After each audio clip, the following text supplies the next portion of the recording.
Hey everyone, Mike here. I'm going to show you a fly, and I'm going to call it a fly because it takes a fly rod to toss it, although there is no tying, absolutely no tying. It is similar to squirmy worm material. It's from a kid's ball. It's from a thing called puffer. They're called puffer balls. And you can get those through my affiliate link, because I do have affiliate links through Amazon, and this little worm here, I'm all the way out here, almost off the camera. That thing's probably about 8 or 9 inches, and it does not come out, as you can see right there. It comes back. I've got a small ball, build up dam thread of red thread, and I put a little bit of UV adhesive around it, and there's a little ball on the end of I put a little head, and I'll show you how I get that. Let's just go ahead and get into making one of these things. Again, I don't know if I haven't already. Well, let's do this. Materials that I use, obviously, red thread for the red dam. This silicone tubing. It's the smallest that I could find, and then these puffer balls, little silicone puffer balls. They're a kid's toy, and I took the glow ball out of it, and I think there we go. That's what's inside it. So I take that out and throw it away. Again, the silicone tubing, the puffer ball material. I use the red thread to build the dam, and then I have a size 12 caddis hook. Okay, so what we're going to do is zoom in here and put a small thread dam on the hook, just towards the back there a little bit, and I'm going to build it up.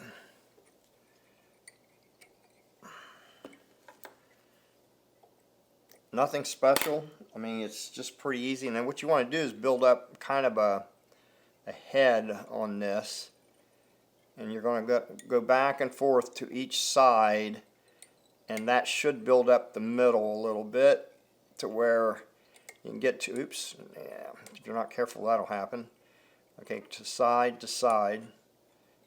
go to the front, pull it back to the back, back to the front, back to the back, and then take your whip finisher and put a whip finish on it. What this little ball does here is it keeps your little worm from sliding back into the bend of the hook. So we want to keep it more to the front here.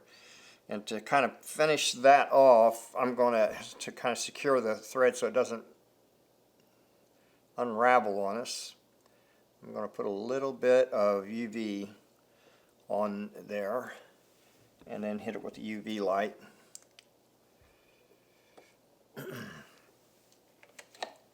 I got this UV light, yeah, I got it off of Amazon as well, and it's a full 5 watts.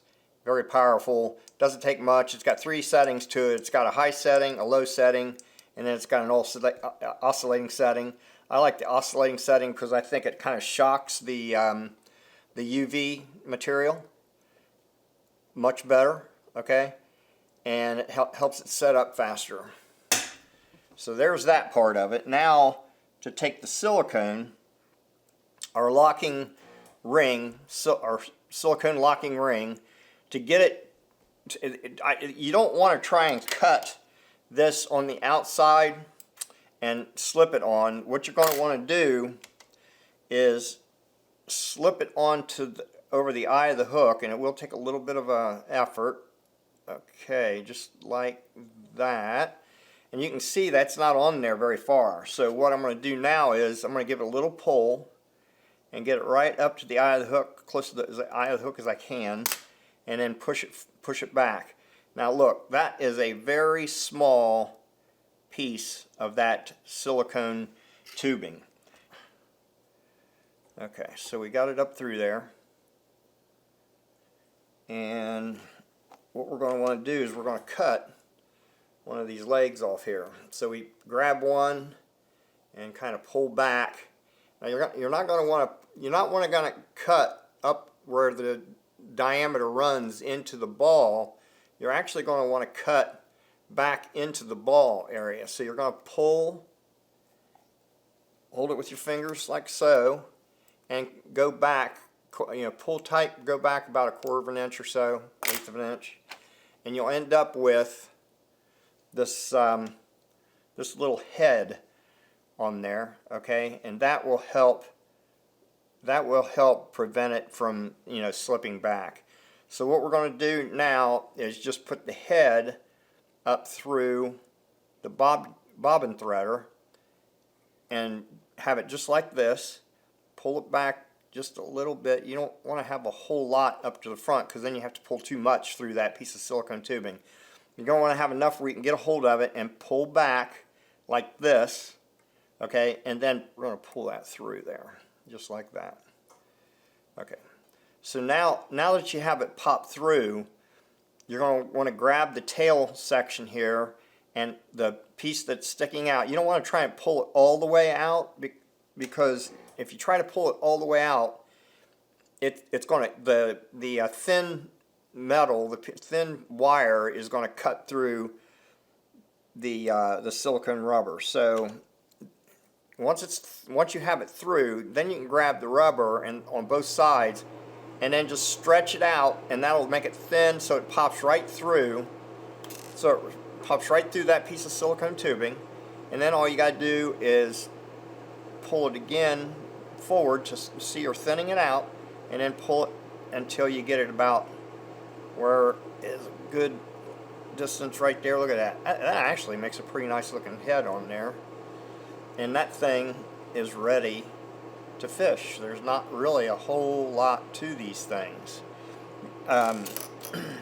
Just like me, a little bit of work to get this threaded through there. It looks to me like the best way to do it is through the front and not try to come up over the back. Is just thread your bobbin threader through the front and then pull your the head of your worm through that silicone tubing. That's it for this one. I do have more coming up, and what I'm going to do is I'm going to show you how I make these right here, this little bumblebee, and with the wings. Okay, this is just a preview. The wings are made from, okay, so these right here, all this is lame that you can get in the fabric department of your fabric store or Hobby Lobby or whatever. And then I'll show you how to infuse the resin over the lame, because the lame is really a screen that you can blow through it or water through it or whatever. But when you put this on, it gives the wings more body and allows it to hold its shape better, especially when it gets wet. That's the bumblebee. And there was a couple of things in the bumblebee video. I'm going to show well, actually, I've got a video I did about 8 years ago. I'll try and put a link to it here in the description below, but on the YouTube channel. But I got one I did 8 years ago that shows you exactly how to build these bee bodies with the segmentations in it and that sort of thing. That'll be a lot of fun. I do have other videos coming up. One's going to be actually how to make a balsa minnow that you would use on your fly rod. They're only about 1 inch to 1 1/8 inch, maybe 1 1/4 inch tops long. And I'll try to get those done as soon as possible. Anyway, if you've got any questions, please post them on my YouTube channel below.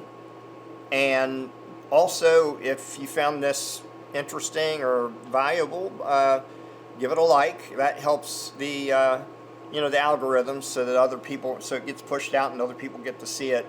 And if you haven't already subscribed, I would be I'd be deeply gratified if you at least would consider subscribing to the channel. Anyway, this is Mike. Until the next one, I'll catch you later.